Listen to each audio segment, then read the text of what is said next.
नमस्कार, दीप्स किचन मराठीमध्ये मी दीपाली आपलं मनापासून स्वागत करते। चला तर मग आजच्या आपल्या रेसिपीला सुरुवात करूयात। एक लबाबदार करण्यासाठी मी इथे 6 अंडी घेतली आहेत बॉईल करून। एक अंड मी असंच ठेवलेलं आहे आणि 5 अंडे मी कट करून घेतलेले आहेत।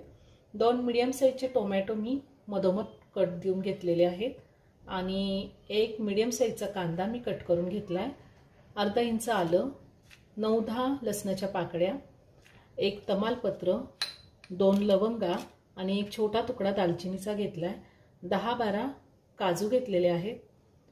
अर्धा चमचा हळद, 1 चमचा काश्मीरी लाल मिरची पावडर ही कलर साठी वापरलेली आणि 1 चमचा रेग्युलर आपली लाल तिखट आहे। 1 चमचा धने पावडर, अर्धा चमचा गरम मसाला, अर्धा चमचा जिरे पावडर, थोडी कोथिंबीर स्वच्छ धुवून बारीक चिरून घेतली, चवीनुसार मीठ लागणार आहे आणि 3 चमचे फ्रेश क्रीम घेतलेले। तुम्ही घरातली दुधावरची साय सुद्धा फेटून घेऊ शकता।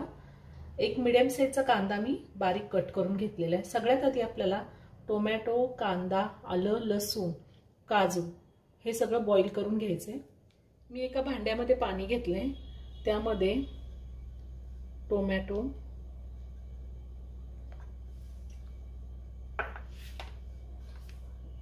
कांदा, आलं, लसूण आणि काजू हे साधारण 10-12 मिनिटं बॉईल करून घेणार आहे। मी 10 ते 12 मिनिटं हे व्यवस्थित बॉईल होऊन देणार आहे। 12-13 मिनिटं झालेली आहे। मी गॅस बंद करते आणि हे थंड होऊन देते, त्यानंतर आपण याची पेस्ट तयार करून घेऊयात। कांदा, टोमॅटो, आलं, लसूण आणि काजू थंड झाले। आता आपण मिक्सरला बारीक पेस्ट तयार करून घेऊयात।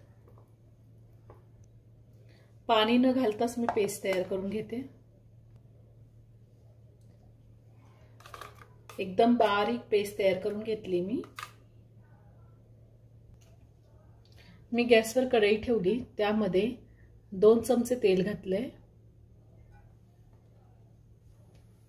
तेल गरम झाले, त्यामध्ये मी तमालपत्र घालते, 2 लवंगा आणि एक दालचिनीचा तुकडा।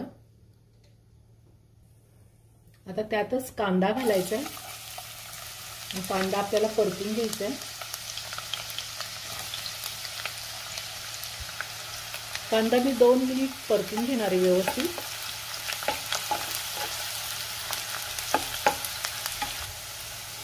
कांदा मी 2 मिनिट व्यवस्थित परतून घेतलाय, त्यामध्ये थोडीशी कोथिंबीर घालते, अगदी थोडी कोथिंबीर घालायची आणि त्यातच ही जी आपण पेस्ट तयार करून घेतलेली कांदा, टोमॅटो, आलं, लसणाची ती घालायची आहे।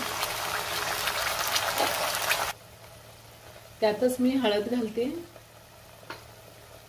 लाल तिखट, गरम मसाला, जिरा पावडर, धने पावडर आणि काश्मीरी लाल मिरची पावडर। काश्मीरी लाल मिरची पावडर नसेल नाही वापरली तरी चालेल, किंवा त्या जागी तुम्ही बेडगी मिरची पावडर सुद्धा वापरू शकता। आता मी हे व्यवस्थित सगळं परतून घेणार आहे तेल सुटेपर्यंत। साधारण 3 ते 4 मिनिटं मी हा मसाला व्यवस्थित परतून घेतलाय, छान तेल सुटले। आता यामध्ये आपल्याला चवीनुसार मीठ घालायचे।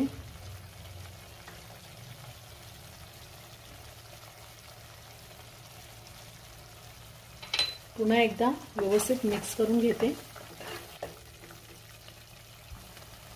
अर्धा ग्लास मी गरम पाणी घालते, आपल्याला जास्त पातळ करायचं नाहीये, दाटसरच ग्रेव्ही असते याची।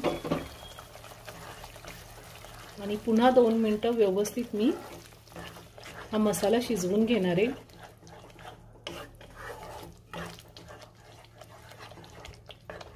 ह्या टायमिंगला मीठ चेक करून बघू शकता, जर कमी असेल तर आपल्याला वरतून घालता येतं।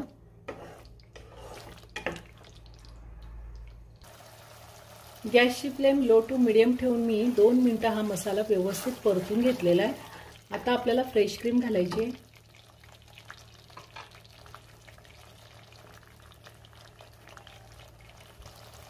पुन्हा एकदा व्यवस्थित मिक्स करून घेते।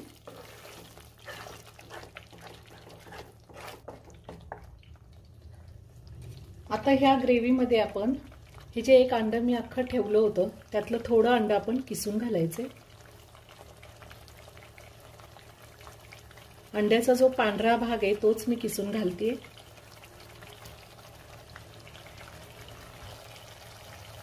आणि आता हे कट केलेलं अंडं आपण ग्रेव्हीमध्ये घालूया.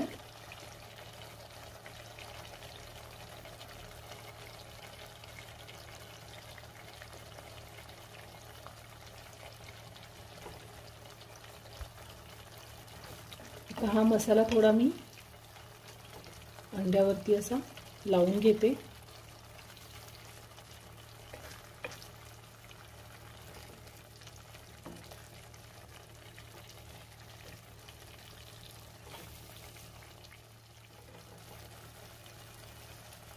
आपला एक लबाबदार तयार करून झालेला आहे. आता वरतून थोडी मी कोथिंबीर घालते. मी प्लेटमध्ये काढून घेते. थोडी कोथिंबीर घालते.